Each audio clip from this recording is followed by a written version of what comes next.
Hello guys, welcome to Rinki challenge. চলে এসেছি নতুন একটা রেসিপি নিয়ে, যেটা হচ্ছে আমসত্ত্ব। আমসত্ত্ব তো অনেক খেয়েছেন, ডিফারেন্ট টাইপ অফ আমসত্ত্ব এটা রয়েছে, যেটা হচ্ছে কাঁচা আম থেকে এটা আমি তৈরি করব। নিয়ে নিলাম 1 কিলো কাঁচা আম। এইভাবে আমের খোসাগুলো ছাড়িয়ে নেবেন। ছাড়িয়ে এটা আমাকে টুকরো টুকরো করে কেটে নিতে হবে। পিস পিস করে কেটে নিয়ে এটা আমি জল থেকে ভালো করে ধুয়ে নিয়েছি। ধুয়ে নিয়ে একটু গরম জল করলাম, গরম জলের মধ্যে দিয়ে এটা ভালো করে ফুটিয়ে নেব। 10 থেকে 15 মিনিট ফোটালেই হবে, দেখবেন আমগুলো সেদ্ধ হয়ে গেছে। এইভাবে নাড়াচাড়া করে দেখে নিতে হবে কি আমটা সেদ্ধ হয়েছে কি না। তো দেখে নিলাম আমটা আমার সেদ্ধ হয়ে গেছে। এবার আমি এটাকে নামিয়ে নেব গ্যাস থেকে। নামিয়ে আমি বড় ছাঁকনিতে এটা আমি গরমে কিন্তু ছেঁকে নিতে হবে। ছেঁকে নিয়ে পাল্পগুলো বার করে নেব এইভাবে স্পুনের সাহায্যে। যেটা থেকে আপনার সুবিধা হবে সেটা থেকে আপনি এই পাল্পগুলো বার করে নেবেন। বার করে এই খোসাগুলো আছে সেটা আমাকে রিমুভ করে দিতে হবে। তো এটা আমার পাল্পটা বেরিয়ে গেছে আর এটা আমি রিমুভ করে দেবো। তারপরে আমি গ্যাসটাকে অন করে দেব আবার থেকে। আর এর মধ্যে দিয়ে দেবো 1 চামচ চিলি ফ্লেক্স। এটা চিলি ফ্লেক্স আমি বাড়িতেই তৈরি করে রেখেছি। তার সঙ্গে আমি 1/2 চামচ নুন দিয়ে দেবো। আর তার সঙ্গে আমি আরও 1/2 চামচ বিট নুন দিয়ে দেবো।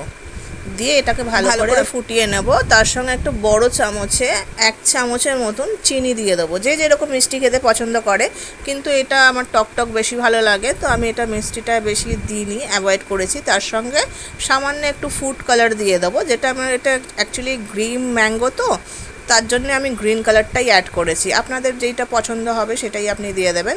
আমার ঝালটা একটু কম লাগছিল, তো চিলি ফ্লেক্সটা যেটা বানিয়েছিলাম পুরোটাই দিয়ে দিলাম। দিয়ে এটা ভালো করে নাড়াচাড়া করে দেবো। একটু ব্যাটারটা একটু থিক হয়ে যাবে। একটু ভালো করে দেখুন, নাড়াচাড়া করার পরে ব্যাটারটা এইভাবে থিক হয়ে গেছে। তো ফাইনালি আমার ব্যাটারটা তৈরি হয়ে গেছে। তো আমি এইভাবে চেক করে নেব একটা বাটির মধ্যে নিয়ে, এটা জমছে কি জমছে না। এইভাবে আপনারা দেখে নেবেন, তাহলে ভাববেন হ্যাঁ ব্যাটারটা আমার রেডি হয়ে গেছে। আর একটা আমি পাত্র নিয়ে নেব, তার মধ্যে এটাকে আমি দিয়ে দেবো কিছুটা দিয়ে এইভাবে নাড়াচাড়া করে পুরোটা আমি অ্যাডজাস্ট করে নেবো। আর একটা পাত্র নিয়ে এর মধ্যে দিয়ে দেবো।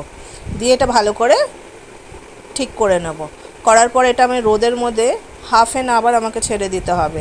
আধ ঘন্টা রোদের মধ্যে আমাকে শুকিয়ে নিতে হবে। তারপরে ফাইনালি দেখুন আমার এটা রেডি হয়ে গেছে। আমি এইভাবে একটা নাইফের সাহায্যে এটাকে আমি তুলে নিচ্ছি।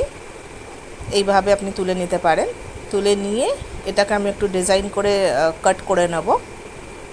এইভাবে রোল করে কাট করে এটা আপনি কন্টেনারের মধ্যে স্টোর করে রাখতে পারেন পুরো 1 মাসের জন্যে। তো আমার নতুন রেসিপি যদি আপনাদের পছন্দ হয়ে থাকে তো লাইক, ফলো, শেয়ার, সাবস্ক্রাইব করুন।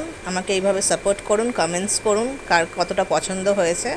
তো আজকের জন্য এতটাই। দেখা হচ্ছে নেক্সট ভিডিওতে।